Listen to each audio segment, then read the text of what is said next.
The Mortal Engines is, from what I understand, yeah, it's a young adult novel, and it definitely has that feel of a post-apocalyptic era, and there's a young hero who has to save the day, and prevent Armageddon from happening again. And it's actually here's the cool thing, like Mortal Engines, it actually has some cool ideas in it.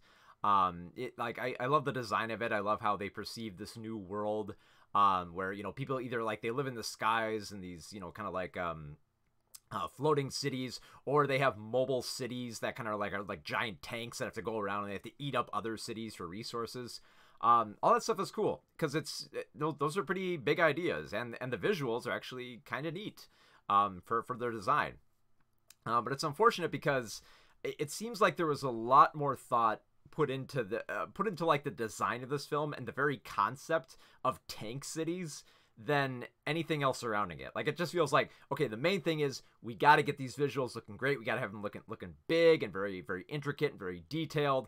We got to conceive all these different worlds, like all these different aircraft. There has to be some other cool tanks we can have on the ground, and there's got to be very interesting things to the society, and then maybe we'll poke fun at it. But what about the characters? What characters are going to have in all this? And that almost seems kind of secondary. Okay, so essentially the big character, the protagonist, who's being pushed in, the posters and all that, the one who wears the red scarf to conceal her scars, is Hester Shaw, who's played here by Hera Hilmer. And she is she's fighting a war. She wants to get revenge on one person in particular, and that's Thaddeus Valentine, who's a historian of the old world, played by Hugo Weaving. He secretly wants to be kind of like the mayor of the London mobile town. He wants to take it over secretly. But at the moment, he's very fascinated with weapons from the old world, because apparently they talk about how like the old world was destroyed in like 60 minutes or something like that. And he's kind of curious, like, oh, how'd they do that? How are they able to, how is the world able to be so easily destroyed? And so he comes into this weapon. He says, like, hey, maybe if I use this weapon, I could, take over other cities, and then I could prove that, hey, I'm a good leader. I can kill a lot of people. I can do a lot of good. So yeah, it's Hugo Weaving essentially being a manipulative person. But the problem is Hugo Weaving's character is not that adept at keeping, all his dark secrets hidden. Like, they reveal that Hester Shaw is actually his daughter, and that he hasn't seen since she was a little girl, and yes, he did actually cause those scars. And there's a whole backstory around how that happened and what actually happened to Hester's mom. But Hugo Weaving's character can't keep a wraps on that, so he ends up, kicking down that other kid you saw in the trailer. His name's Tom Natsworth. He's played by Robert Sheehan, and naturally he is the romantic interest because he knows too much. So now he's involved, even though he's kind of meek. He's also a historian, and so he mainly wants to fly, because we got to build up that part there, so he can fly in the climax with all these crazy type of aircraft. So they basically form a romance, but they only form a romance because the plot requires it. They really don't have any chemistry, and that's mostly because they don't have time for the chemistry.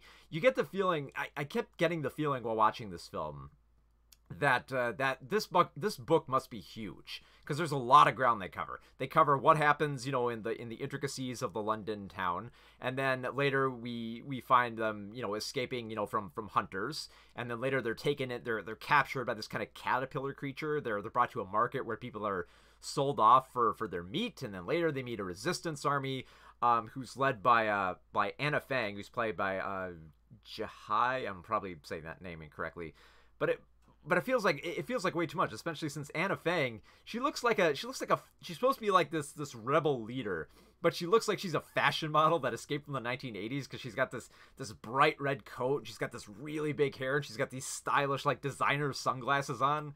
But I guess she's a rebel because she wields like the shotgun around with her.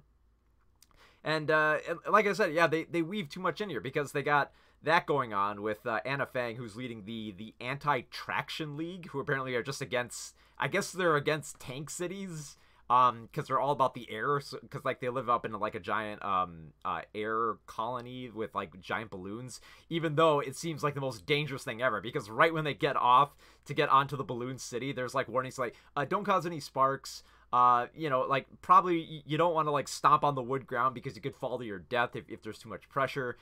it doesn't seem very viable. I'm kind of leaning more towards the tank cities than air cities at this point.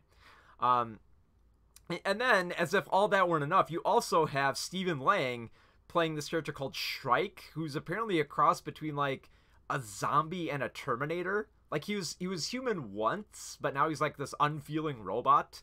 And apparently he's hunting Hester Shaw because she made like a promise that like because apparently Shrike raised her after her dad abandoned her. And Shrike basically wants to like, oh, I can take your pain away if you put your brain in a robot body, which apparently he has the technology to do. I guess because it's been done to him. He feels like he could probably do it.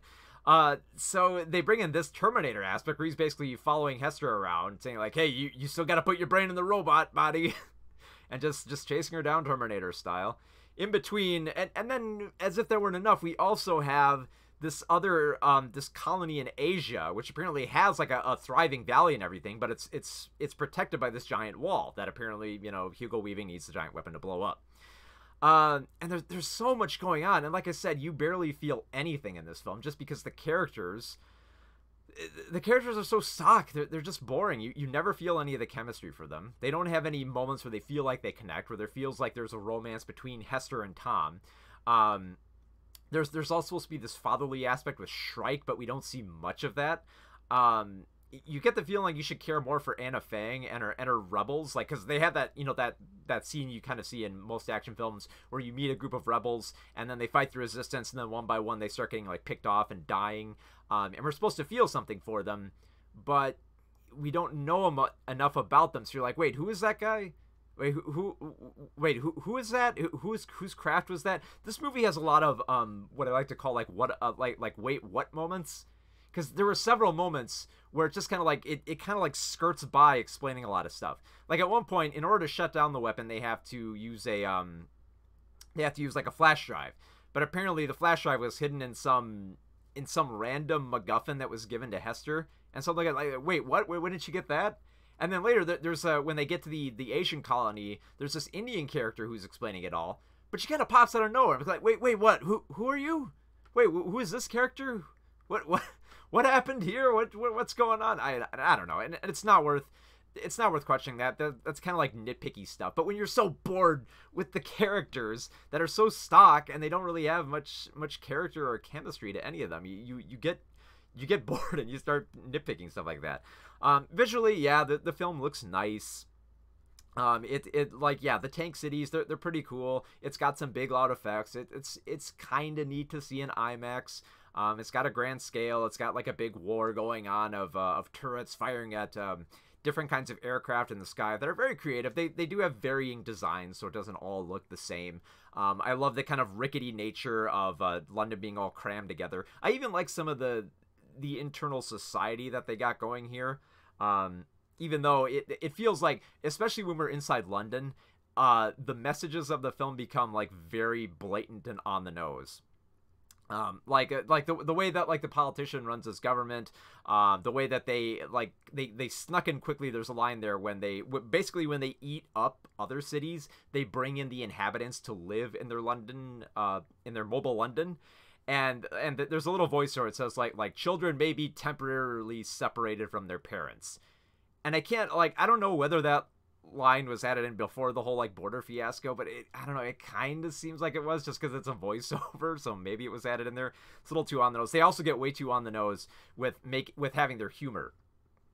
They have like the humor of like, you know, the old world tech, like, oh, could you believe they use these old TVs and tablets? And no, by the way, they make sure to make the one Universal joke, which I'm not sure whether this was required by Universal or if Wingnut Studios actually did this, but it's like, oh, we got to protect the golden deities in our museum, which are the minions from Despicable Me.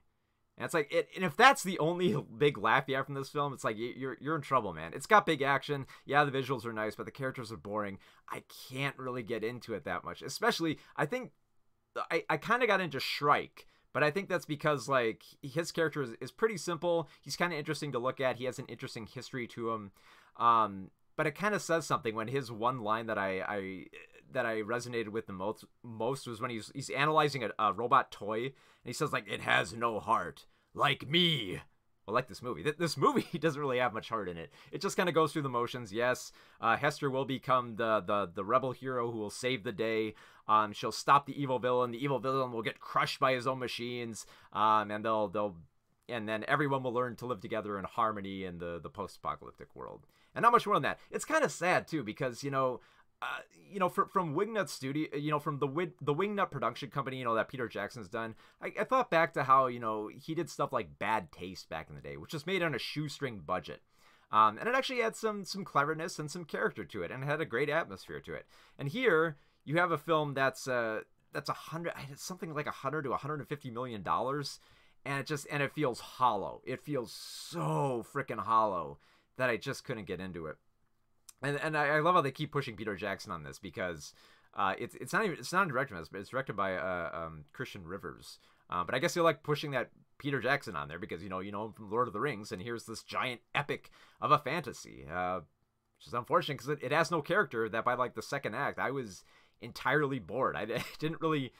You could pretty much know what's going to happen at that point, and there's not much to astound with it. So it's nice for the visuals. It's nice to see the war of Howl's Moving Castle or whatever. But other than that, it really did nothing for me. So for Mortal Engines, 2 out of 5 stars.